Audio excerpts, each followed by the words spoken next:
estamos en la biblioteca. Voy a saludar a José. ¿Qué tal estás? Muy buenas. Hola, buenos días. Muchísimas gracias, como siempre, por acompañarme. Tienes preparado ya delante de ti un libro que nos vas a leer un fragmentito, así que te escucho. Antes de que se nos moje. Antes de que se nos moje, que vaya días que llevamos. Te escuchamos. Bueno, el ciclón. Dorothy vivía en medio de las grandes praderas de Kansas con el tío Henry, que era granjero, y la tía Em, que era la mujer del granjero. Su casa era pequeña, ya que la madera para construirla había tenido que ser transportada en una carreta a lo largo de muchos kilómetros. Había 4 paredes, un suelo y un techo, lo que hacía una habitación, y esta habitación contenía una herrumbrosa cocina de carbón, un armario para los platos, una mesa, 3 o 4 sillas y las camas. El tío Henry y la tía Em tenían una cama grande en una esquina y Dorothy una cama pequeña en otra esquina. No había desván ni tampoco sótano, salvo un pequeño agujero cavado en el suelo llamado el sótano de los ciclones, donde podía protegerse la familia en caso de que se levantara uno de aquellos grandes vendavales, lo bastante intensos, como para aplastar cualquier edificio que se pusiera en su camino. A este sótano se llegaba por una trampilla que había en mitad de la habitación, de la que salía una escalerilla que conducía al pequeño y oscuro agujero. Cuando Dorothy se paraba en el umbral de la casa y miraba a su alrededor, no veía otra cosa salvo la gran pradera gris que la rodeaba por todos lados. Ni un árbol ni una casa interrumpían la ancha extensión de llanura que llegaba hasta el borde del cielo en todas direcciones. El sol había cocido la tierra labrada hasta convertirla en una masa gris sobre la que se abrían pequeñas grietas. Ni siquiera la hierba era verde, ya que el sol había quemado las puntas de las largas briznas hasta dejarlas del mismo color gris que se veía por todas partes. La casa había sido pintada una vez, pero el sol había ampollado la pintura y las lluvias la habían ido borrando y ahora la casa estaba tan opaca y gris como todo lo demás. Cuando la tía Em fue a vivir allí era una esposa joven y bonita. El sol y el viento la habían cambiado también. Habían apagado la vivacidad de sus ojos, dejándolos de un sombrío color gris. Habían borrado el rubor de sus mejillas y sus labios, y estos también eran grises. La tía Em era delgada y macilenta, y ahora nunca sonreía. Cuando Dorothy, que era huérfana, llegó a su casa por primera vez, la tía Em se había sobresaltado tanto con la risa de la niña que cada vez que la alegre voz de Dorothy llegaba a sus oídos daba un grito y se llevaba la mano al corazón y todavía miraba a la pequeña con asombro, extrañándose de que pudiera encontrar algo que la hiciera reír. El tío Henry nunca reía. Trabajaba duramente de la mañana a la noche y no sabía lo que era la alegría. Él también era gris. Desde su larga barba hasta sus toscas botas tenía un aspecto severo y solemne y rara vez hablaba. Era Totó quien hacía reír a Dorothy y la salvaba de volverse tan gris como todo lo que la rodeaba. Totó no era gris, era un pequeño perro negro, de largo pelo sedoso y pequeños ojos negros que brillaban alegremente a cada lado de su diminuta y graciosa nariz. Totó jugaba el día entero y Dorothy jugaba con él y lo quería muchísimo. Aquel día, sin embargo, no estaban jugando. El tío Henry se hallaba sentado en el escalón del umbral y miraba preocupado al cielo, que estaba aún más gris que de costumbre. Dorothy se encontraba en la puerta con Totó en los brazos y también miraba al cielo. La tía Em estaba fregando los platos. Desde el norte lejano oían el sordo gemido del viento y el tío Henry y Dorothy podían ver los sitios donde los largos pastos se inclinaban formando olas ante la inminente tormenta. Entonces se oyó un agudo silbido en el aire procedente del sur y cuando volvieron los ojos hacia allí vieron las ondulaciones en el pasto que venían también de esa dirección. De pronto el tío Henry se puso de pie. «Se acerca un ciclón, Em», le dijo a su mujer. «Iré a ocuparme de los animales». Luego corrió hacia los cobertizos donde se guardaban las vacas y los caballos. La tía Em abandonó su trabajo y acudió a la puerta. Le bastó una mirada para reconocer el peligro inminente. «¡Deprisa, Dorothy!», gritó. «¡Baja al sótano!». Totó saltó de los brazos de Dorothy y se escondió debajo de la cama, y la niña fue en su busca. La tía Ann, muy asustada, abrió la trampilla que había en el suelo y bajó por la escalerilla al pequeño y oscuro agujero. Dorothy cogió por fin a Totó y se dispuso a seguir a su tía. Cuando había recorrido la mitad de la habitación, se oyó un agudo gemido del viento y la casa se estremeció tan violentamente que la niña perdió pie y se encontró de pronto sentada en el suelo. Entonces ocurrió una cosa extraña.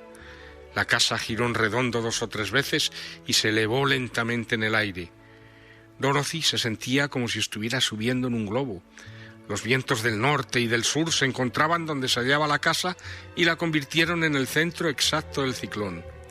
En el medio de un ciclón el aire está generalmente quieto, pero la gran presión del viento sobre los 4 costados de la casa la hicieron elevarse cada vez más alto hasta que ésta se encontró en la cúspide misma del ciclón y allí se quedó y fue transportada a lo largo de muchas millas con la misma facilidad con que podía transportarse una pluma. Estaba muy oscuro y el viento aullaba horriblemente a su alrededor, pero Dorothy descubrió que navegaba con bastante facilidad. Después de las primeras vueltas y de una vez en que la casa se inclinó peligrosamente, la pequeña se sintió como si la estuvieran meciendo suavemente, igual que a un niño en una cuna. ¿Qué nos has leído, José? Bueno, pues yo creo que el fragmento que he leído es lo suficientemente reconocible o evocador para que todo el mundo se haya dado cuenta de qué libro estamos hablando, qué libro hemos elegido hoy. Solo el nombre de la protagonista, claro. Dorothy, ya te lleva a un determinado personaje, ¿no? Y esta Dorothy, que se eleva mediante un ciclón que ocurre en Kansas y eleva su casa con ella adentro, pues todo el mundo habrá reconocido, me imagino, una de las obras más emblemáticas, no solo de la literatura infantil americana, sino también de la cinematografía para niños, ¿no? Que no es otra que el Mago de Oz. El Mago de Oz, el maravilloso Mago de Oz. ¿De qué trata el libro? Por si acaso alguien no lo pone ahora. Pues mira, la historia es la historia de esta niña, de Dorothy, que vive en Kansas con sus tíos, es huérfana, y que tras ser arrastrada por un tornado llega al mágico país de Oz. En su intento por volver a casa, emprende un viaje hacia la ciudad Esmeralda para pedir ayuda al conocidísimo y al misterioso Mago de Oz, ¿no?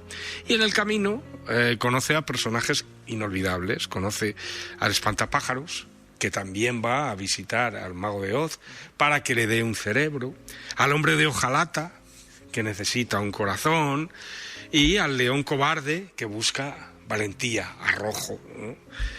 Pues bueno, este grupo tan dispar, tan variopinto y tan fantástico a la vez, enfrentan diversos obstáculos que se van cruzando en el camino y que van a poner a prueba su propia amistad y sus propias creencias, ¿no? Entonces, bueno, creo que todo el mundo ha oído hablar o ha podido ver la película de Victor Fleming, que es una película del año 1939, que ya ha llovido, pero que es una delicia ver todavía, protagonizada por Judy Garland, que es esta niña con los ojos grandes y unas coletas que tenemos casi todos en la cabeza, o por lo menos todos los que tenemos cierta edad, y que es la madre, ni más ni menos que de otra actriz muy conocida, que es Liza Minnelli, la actriz de Cabaret, conocida por Cabaret, ¿no? Bueno, ¿qué pasa? El autor, Frank Baum, digamos que pretende crear una historia que se aleje de los cuentos de hadas europeos, ¿no? Con príncipes y con castillos, que son referentes que los americanos no tienen, ¿no? Claro. Y él prefiere y se pone a crear una historia que sea netamente americana, y le sale esta magnífica obra, porque, digo magnífica, porque desde el punto de vista del adulto, se puede leer desde el punto de vista de un niño, ¿no? Y es una delicia leerla y ver cómo actúa cada uno de los personajes, cómo actúa el león que se cree cobarde, el hombre de hojalata que piensa que no tiene corazón, o el espantapájaros que cree que no tiene cerebro. Pero resulta que ambos, o sea, los tres, tienen sobradas virtudes y sobre todo tienen dentro de sí aquello que precisamente van a buscar, ¿no?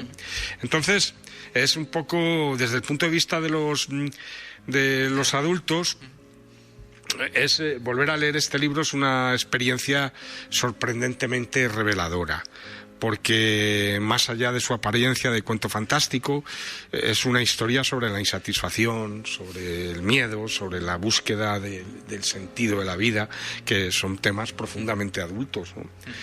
Dorothy no solo quiere volver a casa, también trata de entender a qué lugar pertenece. El espantapájaros duda de su inteligencia. El hombre de hojalata cree haber perdido la capacidad de sentir, y el león se percibe a sí mismo como un cobarde. Pero estos conflictos también se pueden transponer al mundo adulto, ¿no? Entonces, leído con ojos maduros, el fabuloso territorio de Oz, este país de Oz, se convierte en un territorio simbólico, donde el autor, Frank Baum, nos habla de autoengaño, de líderes que no son lo que aparentan, porque te darás cuenta que el famoso mago no es quien pretende ser, sino que utiliza diversos montajes y diversos trucos para aparentar más fuerza realmente de la que tiene, ¿no?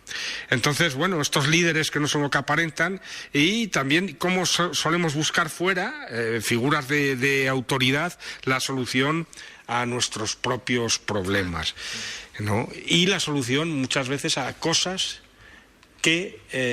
cuya resolución está en nuestras manos, no en la de ellos. Con lo cual, visto desde ese punto de vista, y dada la situación internacional que estamos pasando, El Mago de Oz sería una transposición, yo según lo leía, de este hombre naranja que, pretende y está trastocando el mundo, deja ver a la vez sus propias debilidades, ¿no? Me parece que es un hombre absolutamente débil, y por eso se disfraza de poderoso y pone todo por encima, jugándose la paz y la vida. Puede haber un enfoque detrás de esta lectura, ¿no? Un enfoque detrás de esta lectura, ¿no? Es verdad que el libro tiene un estilo sencillo, porque originalmente está concebido para niños, pero no es simple, no es un libro simple, ¿no? Bueno, esta sencillez, digamos, esta claridad narrativa hace que los mensajes lleguen precisamente bien a todo el mundo, sin grandilocuencia, no hay cinismo, no hay moralismos forzados, y solo una invitación amable a repensar lo que somos. Entonces, bueno, pues releer El Mago de Oz es reconciliarse de alguna manera con una literatura que no necesita ser oscura para ser profunda. Es un recordatorio de que la imaginación también puede ser una forma de lucidez, y de que a veces los libros que creemos haber dejado atrás son los que mejor nos entienden ahora, o entienden lo que está pasando. Por eso pues qué buena, la he querido recomendación traeros esta, que se lee muy bien, fabulosamente. Estaba pensando, por esa característica que tiene el libro, ¿podríamos equipararlo a lo mejor al Principito? No. Sí, de alguna manera también. Claro, es un libro también para niños, pero sin embargo los adultos podemos disfrutar de esa lectura sin ningún... Es otro ejemplo de literatura concebida inicialmente para... para que lo comprendan los niños, pero que tiene un mensaje, tiene diferentes niveles de mensajes, ¿no? Y tiene un mensaje también para los adultos. De hecho, son los adultos quienes más disfrutan de un libro para niños como es El Principito, ¿no? Y que ha conocido, ni sé, la cantidad de ediciones que tiene, y toda un un grupo de seguidores, de frikis, sobre este personaje que coleccionan absolutamente todo. Tengo alguna amiga. A dibujos, a lo que haga falta, ¿no? Pues pasaría una cosa igual con el libro de Frank Baum, con El Mago de Oz, que es la recomendación esta semana desde la biblioteca. José, muchísimas gracias como siempre. Pues que tengas una feliz semana. Esperemos a ver si la semana se porta bien. Sí, seguro que sí. Podemos empezar. Además, con el tiempo que tenemos, en casita, un buen libro, música de fondo. Se lee en una tarde, perfectamente. ¿No? O sea que... Muchas gracias, José. Feliz semana. Venga, igualmente.